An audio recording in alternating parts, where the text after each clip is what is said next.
everybody. Wanted to wait for the president, of course, and the cabinet meeting.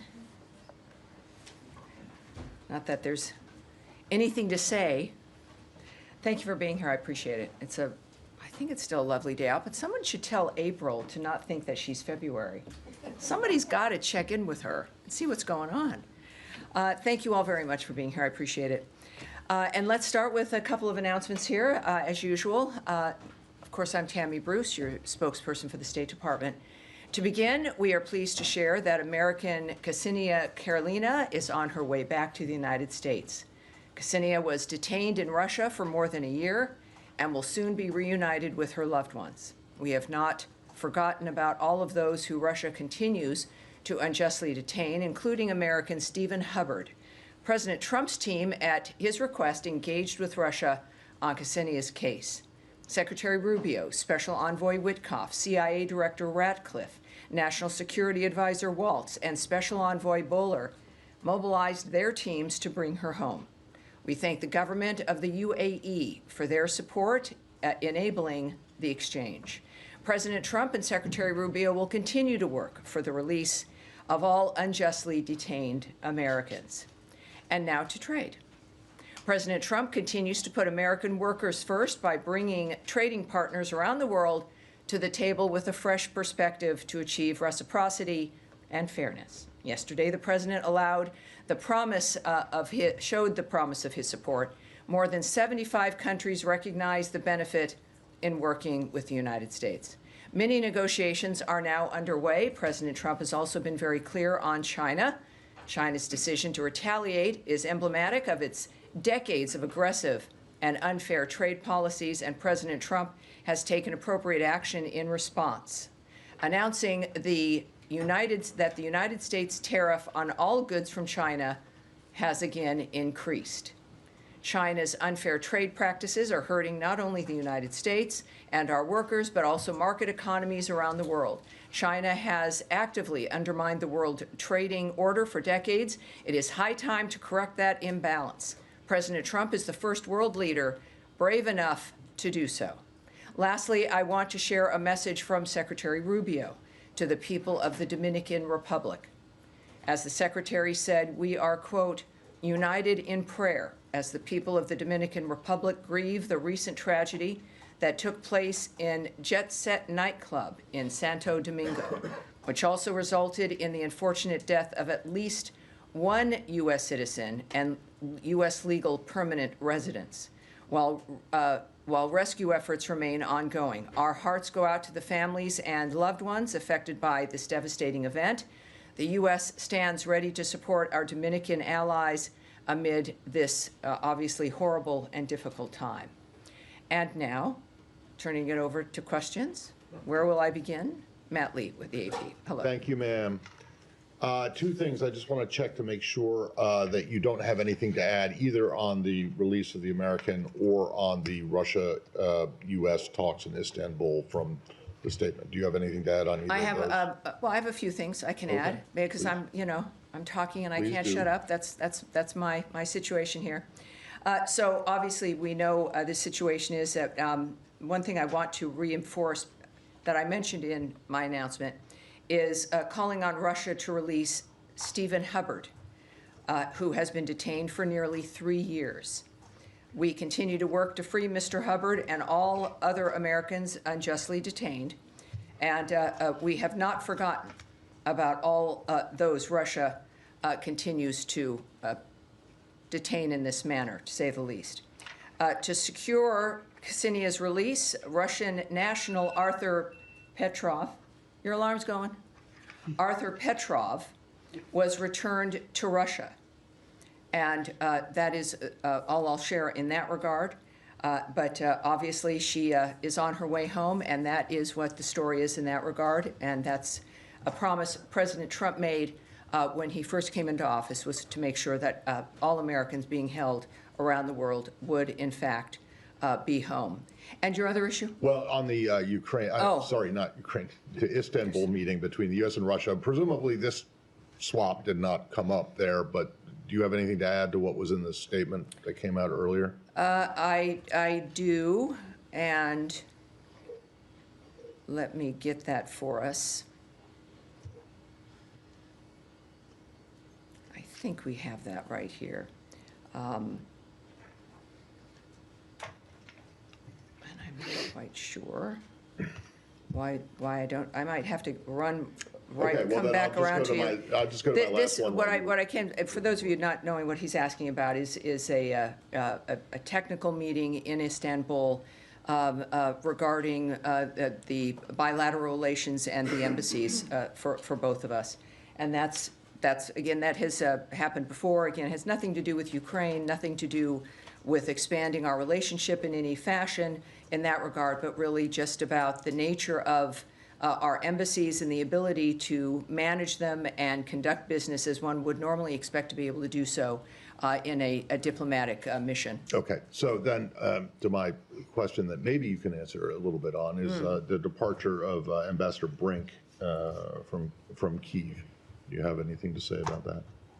I do. Says Tammy Bruce. Wow, all right. Because we had just discussed this. Right, well, we also Well, had discussed something yeah, a little bit yes, earlier. The well, blanket here's- statement that we, the State Department, do not discuss personnel matters. Well, that is something we've discussed at great length. And in this particular case, Ambassador Brink's been ambassador at the embassy in Ukraine for 3 years, during a time of war for those 3 years, an extraordinary performance there, and we wish her well. At the same time, of course, it's a reminder when it comes to the issues that we think about that surround this conversation, is that we know that we're working for that war to end. And that is our focus, and we expect, of course, our work that will continue in that regard. But that's the nature of what we're focusing on here, and we wish her well, and that's really all we would say in that regard. Yes, Andrea. Can I follow up a bit? There are several Americans in Russia that were at least identified by Mickey Bergman and other groups who are active in this regard with trying to get Americans out who are not designated yet as wrongfully detained. And I'm wondering if you could check or take the question as to whether there's any progress on elevating them to the level of wrongfully detained, which could accelerate them getting released. I think that was done by the administration with Mark Fogel, who for Right, quite I some do know, time had yes. not been. Again, the question about Americans who don't have a designation of being wrongfully detained is that if an American is being held, we are regularly looking at those cases. We're constantly addressing the nature of how they're held, why they're held, and if that designation might change. So it's not something we look away from. It's a regular effort. And so in the regard of anyone who's not been designated in that fashion, it is something, as you've noted, like with Mr. Fogel, that can change if circumstances merit it. And can you give us any details? There's some confusion. According to her lawyer, she was supposedly, Ksenia was arriving at 4 p.m. There are other reports that it is as late as 9 p.m. Can you give us any clarification about and when if she'll be going to the White House, or do you know anything more? And I have one more question to ask. Will yeah. she be going to Brooke Army Medical? Well, clearly there's still issues of privacy here. I'm not really going to talk about the choices she's made, where specifically she is going, or what the plans are for her involved in that, which are decisions that are going to be made in that environment and with her, which would not be appropriate to discuss. And certainly I can't discuss the nature of the negotiations that occurred, which clearly did, but maybe that's for another day, but here I can't do that. Okay. And speaking of negotiations, can you give us an update on what is expected on Saturday with the Iran talks? Because Foreign Minister Arachi's column in the Washington Post yesterday made it very clear that there would be no talks if the U.S. was insisting that they are direct And of course, the position, as repeated today in the cabinet meeting, was that they will be direct talks. So do you still expect these talks to take place on Saturday? And will they begin indirect talks and then move to direct, or is there some resolution of that? Well, I'm not on the team that makes that decision or has those conversations, right? And we're not going to litigate that here. As I said on Tuesday, and repeatedly say really about everything, if the president says something, that's my North Star. And they're the ones in the midst of the discussions regarding the arrangement of this meeting, and we'll leave it to them. So I'm not going to speculate on that or what will happen. There are clearly some very good and very important diplomats involved in this, including, of course, Special Envoy Witkoff.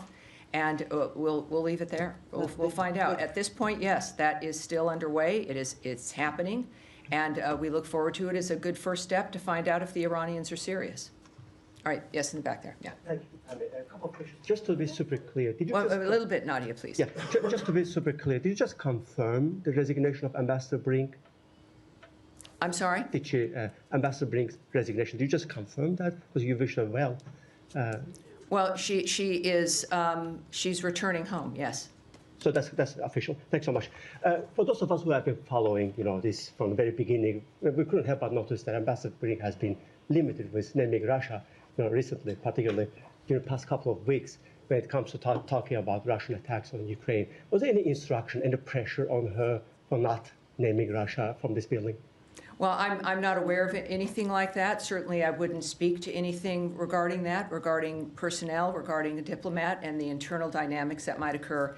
So, no, that's not something I'm going to speculate about or guess at or speak to. Again, my follow-up on Ukraine as well. Tomorrow marks 30 days, 1 month since Ukraine, did basically sign in your ceasefire deal, and Russia refused, has been delaying since then.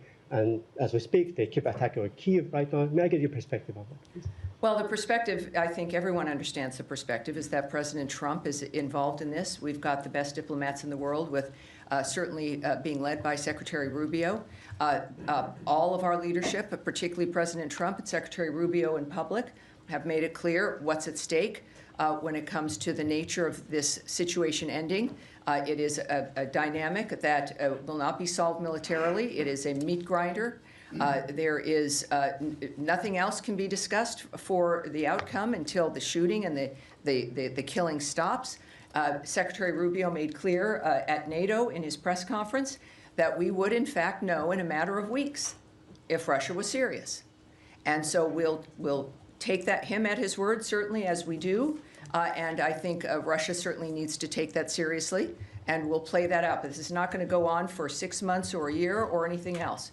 And the president has also made it clear we want diplomacy. But the fact is that we're watching and judging as this process continues. Yes, sir. Thanks, Tammy.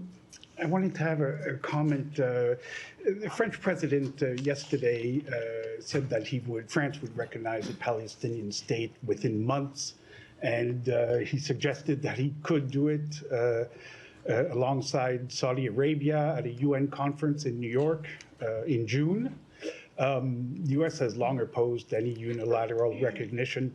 Is that still your position? Do you have a comment on his? Well, I can tell you that we are aware of course, the reports that you refer to regarding the French government's remarks, and we refer you to them for further comment. What I can also, though, say is that the United States stands firmly with the state of Israel in its pursuit to bring all the hostages back home and the defeat of Hamas. The groundbreaking Abraham Accords and the devastating October 7th attacks have forever changed the Middle East. As a Special Envoy Witkoff has said, we need to explore new policy prescriptions that ultimately end up in a better life for the Gazans and the Palestinians. Look at the discourse that's now happening today, he said. We're actually engaging in a productive conversation around what is best for Gaza and how we can make people's lives better. This administration will continue to engage our partners in the region on a serious solution for Gaza that secures peace and the release of all the hostages, among them 5 Americans, including Idan Alexander. Tammy, Next. can I just follow up on that? Sure. Very quickly, it's not just about Gaza, there's West Bank also, so I mean, Well, I think it's fair to say that this is a region that has been in turmoil because of the support of death squads by Iran. And so you have this dynamic that has been continuing and predictable and not stopping, and ceasefires being broken by the same groups. That's why when we say yes, new ideas for Gaza, and the new idea that could break the Gazan people free from being hostages themselves of Hamas, is the same kind of solution that is also going to help the entire region. That is it. This is not an isolated framework that only fits into a corner. This is a solution that is for the region, and our regional partners, of course, understand that as well. Nadia. Thank you, Tammy. Just to follow up on Leon's question, the president said that he's open to different ideas. So when the secretary goes with him to Saudi Arabia next month, will that meeting also be expanded to have a Middle Eastern conference whereby the Palestinian issue will be discussed? Well, I don't know what the plan is when it comes to the content. That is something that we would have to speculate about or guess at, and we really shouldn't do that, obviously, with a multitude of issues facing the region. So it's the details I can't imagine about. It's not something I'm going to do, but I think that kind of a visit, of course, is at the hallmark of President Trump's vision when it comes to his own presidency, but also how to change the course of the Middle East and to make it better for everyone there. So I know that he's looking forward to having conversations that surround that aspect. And Iran, Yes, sir. just quickly, just follow up. One more. Go ahead. Just on the technicality. So is this meeting on Saturday is going to be one-off, or it depends on what has been achieved on Saturday? And will be a direct talk, i.e. in the room, it will be two delegations, the Iranians and the Americans, and the Omanis in the middle, or the exchange of conversation will be across the table? Well, what happens on Saturday would, I suppose, determine whether there's more. Right now, this is a meeting that is arranged. It is not part of some larger scheme or framework. It is a meeting to determine whether or not the Iranians are serious. And so that clearly would be the goal of that singular meeting and effort. As far as the arrangements or what the rooms are or who's in which rooms, I don't have that for you, and I'm not going to speculate. Yeah. Tammy, Yes, can sir. I? Yes, sir. Tammy? I just want to go back to your response to Leon, where you said we need to explore new policy prescriptions that ultimately end up in a better life for the Gazans and the Palestinians. Are they one and the same in your mind, or are you disassociating the Gazans from Palestinians? So I'm talking about the people in the region, the people who live in the Gaza Strip.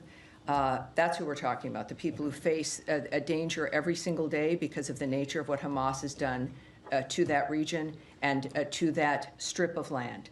I think that no matter who you are and how you identify, the fact is that no human being deserves to remain in that kind of an environment because Iran is funding death squads that take over the space and use you as a human shield. While we may become inured to that kind of hell, and the people in it generationally become affected and also believe that this is just normal life, that is a crime in and of itself. And there is the human spirit is so strong that we do know, especially for those who survived October 7th, those who got out of the hostage framework. One woman whom we honored here at the State Department, who is a survivor of that massacre. The strength in these individuals who move through this is astounding, how they survive psychologically and physically. That is what unifies us, all of us in this room, all of us engaged in this kind of a framework.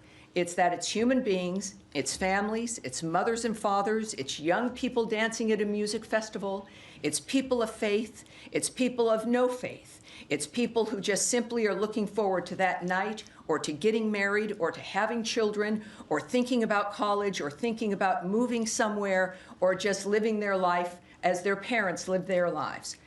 That's who I'm talking about. And that's what every peace effort that President Trump and Secretary Rubio work for every single day. If there is one thing our generations can look to here, is the fact that we, at the very least, seriously tried. And so when I refer to someone, whatever part of the world they're in, that's who I'm referring to.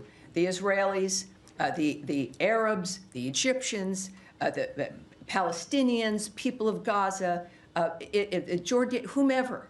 This is where we have to move past, is the nature of what keeps us together and what unifies us. Yes, yes, yes. Yeah, please, Saeed, please. Go ahead. On that, the Yes. UN Secretary General called Gaza a killing field. He noted that it's been more than a month since Israel has allowed aid into Gaza.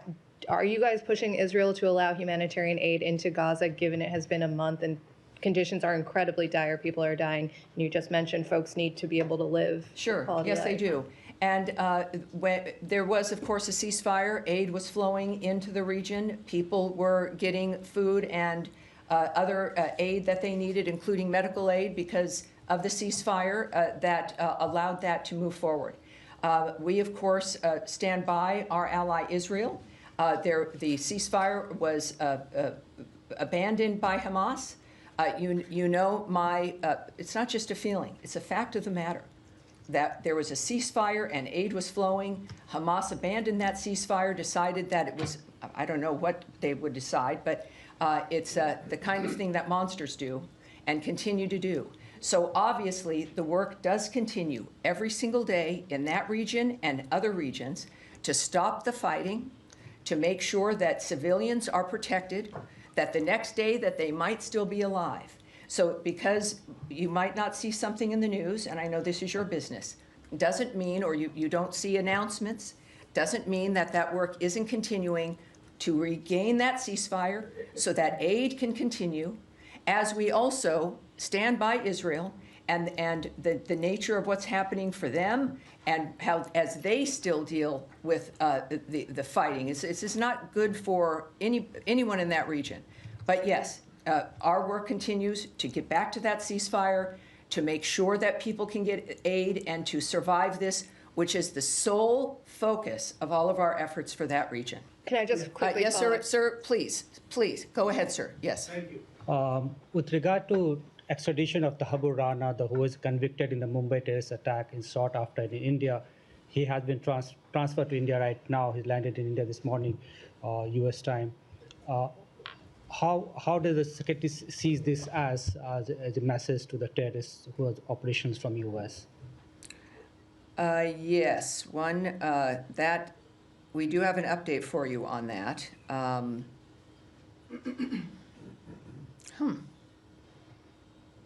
This might be, I want to be able to do this, and Tommy, could you come up here and give me a hand, because something changed up here. And this was something very specific, because we're, because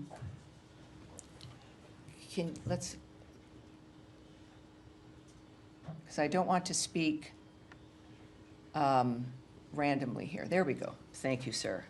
Tommy Pigott, everyone. You're my principal deputy. You'll be seeing him soon, briefing you. When I'm unable to brief, Tommy is the one next in line. So there you go. Already proving himself. He is. He's a fan favorite with the team here in the building as well. Thank you, sir. All right. So good question, sir. On April 9th, the United States extradited Tawarir Hussein Rana to India to face justice for his role in planning the horrific 2008 Mumbai terrorist attacks. Some people watching may not remember these, but I encourage you to look them up and to find out exactly how horrible this was and the importance of this situation today. These attacks resulted in the tragic loss of 166 lives, including 6 Americans, that shocked the entire world. The United States has long supported India's efforts to ensure those responsible for these attacks are brought to justice. And as President Trump has said, the United States and India will continue to work together to combat the global scourge of terrorism. So it is, he is in their possession, and we are very proud of that dynamic.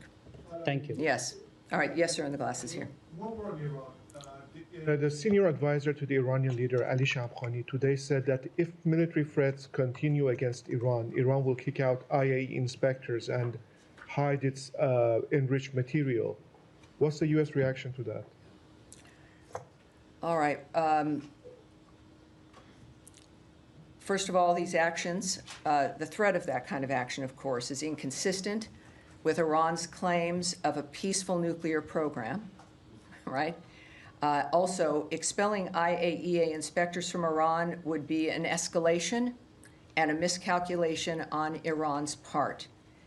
The United States remains deeply concerned that Iran is amassing a growing stockpile of highly enriched uranium for which there is no credible peaceful purpose. Iran is the only non-nuclear weapon state producing highly enriched uranium at this level. Also, beyond the threat to expel the international nuclear inspectors, but also threatening to transfer its stock of uranium to secret locations. And again, why would one need to do that if it was for peaceful energy work? Doesn't make much sense. So again, it is an escalation and a miscalculation on Iran's part if they were to do so. All right. Yes, go ahead. And then you afterwards. sorry. You next. But go ahead. Yes. Yeah, no. Wait 1 second, Eric. Go ahead. Thank you. So a quick question about a Wall Street Journal report. They're saying that Chinese officials acknowledged in a secret meeting last December that they were behind a widespread series of cyber attacks on American infrastructure, and they linked the attacks to escalation over Taiwan. Just wanted to ask you if Chinese officials have made any kind of similar statements to this administration, or if this administration was briefed on that apparent admission during the transition. That is a good question, and we're going to have to take that away and get that back to you. When I do that, by the way, for people watching, we really actually do get back to the reporters with the answer to their questions. So that's a genuine framework we ask. All right, Eric, go ahead. Yeah, thank you, Tammy. I'd like to ask about some reporting that we have today that Israeli officials are laying the groundwork for a full military occupation of Gaza, and whether this is something that's concerning to the State Department, whether it's seen as any kind of an overreach or anything that would further inflame the situation in the Middle East right now. Well, it's clear that President Trump has explained his goals here when it comes to the nature of a diplomatic solution and to ending the fighting. But of course, on any other issue, I'm not going to discuss what another country might be contemplating or its separate diplomatic conversations or considerations it may have. So you want me to speculate or hypothesize? I'm not going to do that. All right. Yes, ma'am. Thank you, Tammy. I just want to switch to Afghanistan. Are you aware of the case of a British couple, Peter and Barbie Reynolds, who are still detained by the Taliban? They were taken at the same time as the American Faye Hall, who is a friend of that couple, who, as you know, was released a couple of weeks ago. They are British, but they have American children, grandchildren, and great-grandchildren who have given an appeal via video, which they've posted online, which we at CBS we've reported about, appealing to Trump for help in being able to release their parents.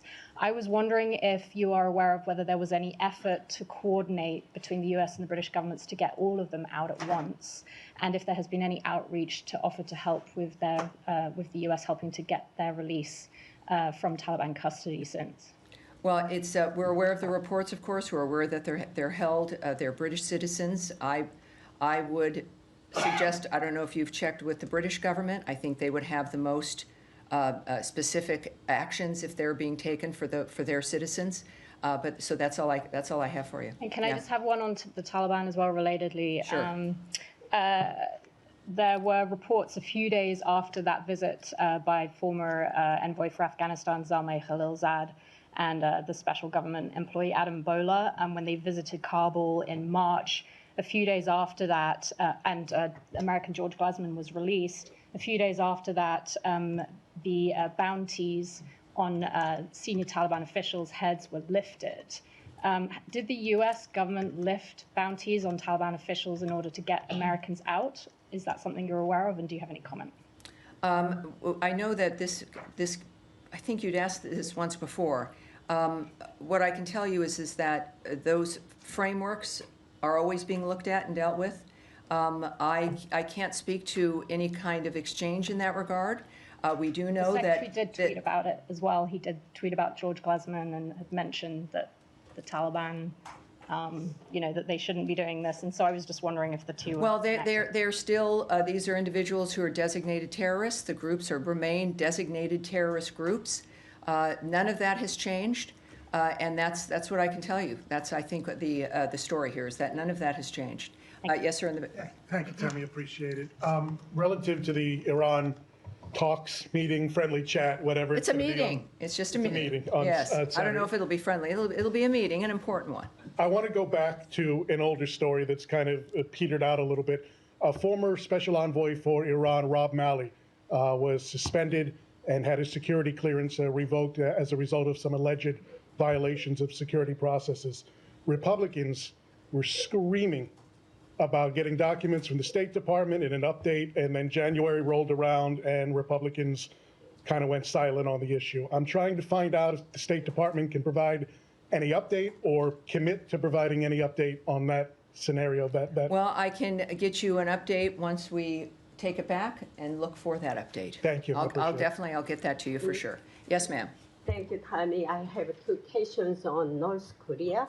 First question, North Korean Kim Jong-un recently said that the U.S. and South Korea and Japan's efforts to denuclearize North Korea are nonsense. Does the U.S. believe that North Korea must completely denuclearize? Second question, President Trump has mentioned that North Korea is a nuclear state. Will the State Department formally recognize North Korea as a nuclear state? Thank you. Well, I would say for questions about what President Trump might do, you must check with the White House.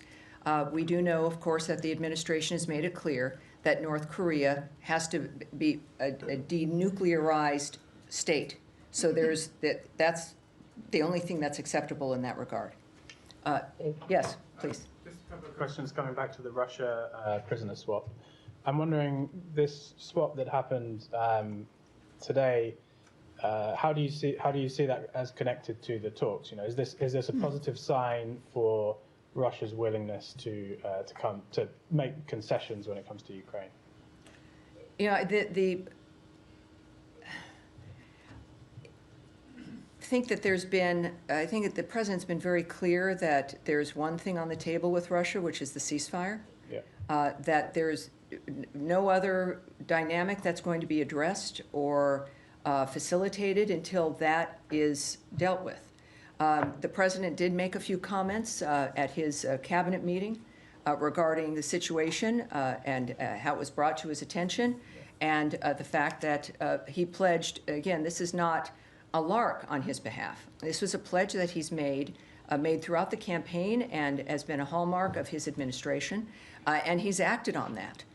In this particular case, it happens to be this young woman who comes back. I think that, you know, as especially also with Stephen Hubbard still being detained there, it's clear that this is an ongoing framework. Regardless, we're not going to choose or not choose a country based on a circumstance. The president's going to act on Americans who need to be freed. And on the Russian who was released in the swap, Arthur Petrov, yeah.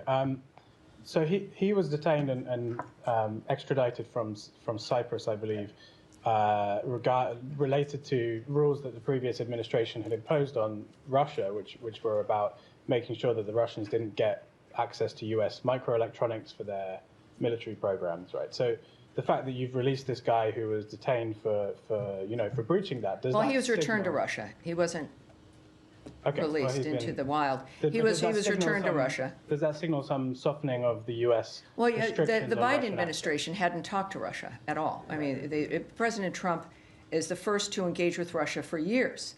So when we think about the nature of either administration, but this is about leadership, it transcends partisanship. It's about how do you conduct your business to get things done?